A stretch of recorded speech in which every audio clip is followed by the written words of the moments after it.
Hey everyone, Turd Flinging Monkey, how's it going? So I saw this video the other day by Guitarman187-Psychtow called Working with Women, the HR Problem, Shit Test by Proxy, MGTOW, and after commenting on it, I was requested to make my own video on the subject. So that's what this video is. We interrupt this YouTube video for a very special public service announcement. Do you work in a dangerous industry such as lumberjack, crab fisherman, or oil extraction? Well then, this video isn't for you. You see, you're in an industry where women choose not to work because it's not glamorous. It doesn't allow women to wear quote-unquote cute outfits, and it doesn't allow them to gossip all day rather than do actual work.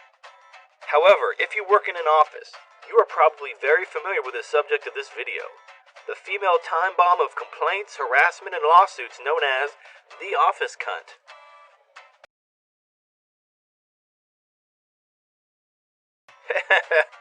Yes, they are. It's far less common, but you do see men display the signs of an office cunt, usually due to having a penis so small that they urinate on their own scrotum, and in order to get the approval of higher-ranking office cunts. I'm glad you asked, and here are 10 common behaviors to watch out for when working with office cunts. You are not permitted to walk quietly to your desk or office and get any work done until you've gone around the office and paid respects to every vagina that may have noticed you enter. Failure to administer an adequate salutation both when entering and leaving the office will result in a formal complaint from one or more office cunts.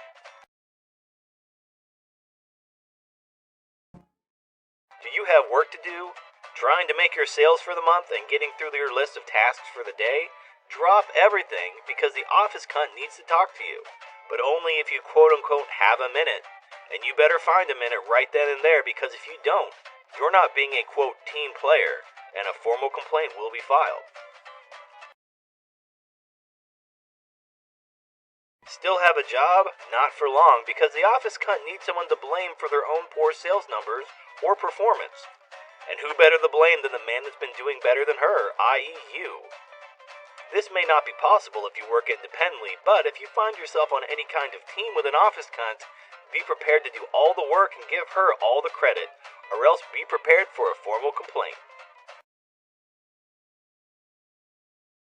Helping out a coworker or friend isn't a bad thing, assuming those favors can be cashed in down the road when you need a favor.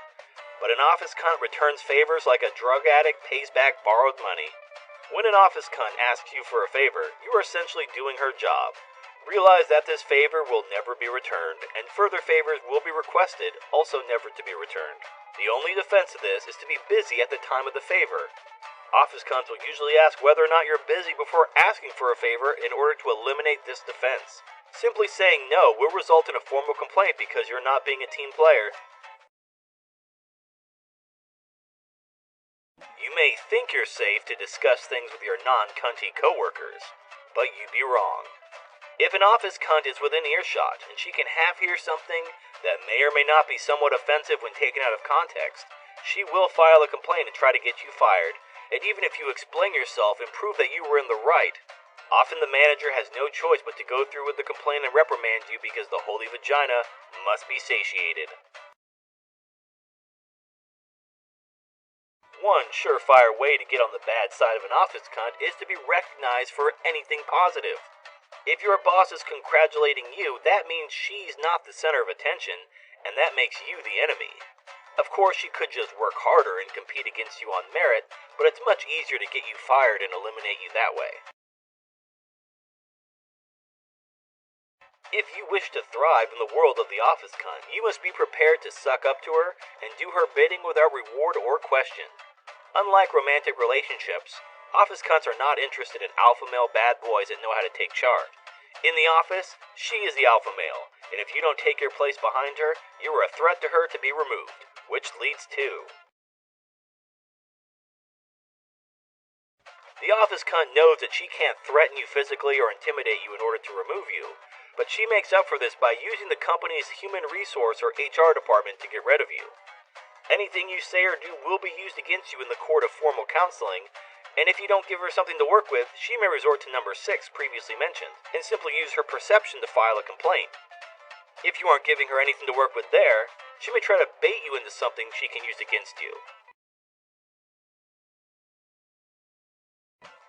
When an office cunt wants to get you fired, and there is nothing obvious she can use against you, she will feign friendship in order to get you to lower your guard and give her something that she can use to get you fired. Finally, there's a defining behavior of the office cunt. The office cunt is, first and foremost, a drama vampire. If everyone is quietly doing their job and producing value for the company, the office cunt has nothing to manipulate to her advantage. She requires drama in order to eliminate rivals and reward those who are useful to her. Men are easy targets, but even in an office with no men, the office cunt will create drama among the women in order to eliminate rival women that she cannot control through her manipulation techniques. Men are their preferred targets, though, because they cannot defend themselves against a woman's accusations without conclusive evidence such as audio-video recordings or documentation such as email. Not everyone has the option of finding a new job, and as sexist discrimination laws force companies to hire unqualified women to positions over more qualified, more reliable, and harder-working men, jobs where men won't encounter an office cunt are becoming rarer. Here are 5 handy tips to keep your job when dealing with an office cunt. Talk to your manager. Learn exactly what is expected of you and do what is expected of you. Regardless of how casual and friendly others become, you must always be 100% professional. The office cunt may try to bait you into lowering your guard by making the first move. Don't be fooled. You have no friends at work. You are there to make money, not friends. When interacting with an office cunt, pretend you're being interrogated at a POW camp. Never answer personal questions, and answer work-related questions in as few words as possible. Be direct, and then shut up. The more you talk, the greater chance you'll say something that can be used against you. Do you like to take a break for a few minutes every hour or so to check your email or make a personal call? Make sure the office cunt doesn't catch you, because that will become, quote, all she ever sees you do, unquote. Barring a company policy against this, carry a voice recorder with you throughout the day. A video camera uses too much power, and a battery will be exhausted after only an hour or so, but an audio recorder can easily last a full workday on a single charge. If nothing happens, no big deal, erase your recording and do it again tomorrow. If something does happen, you have it all on tape.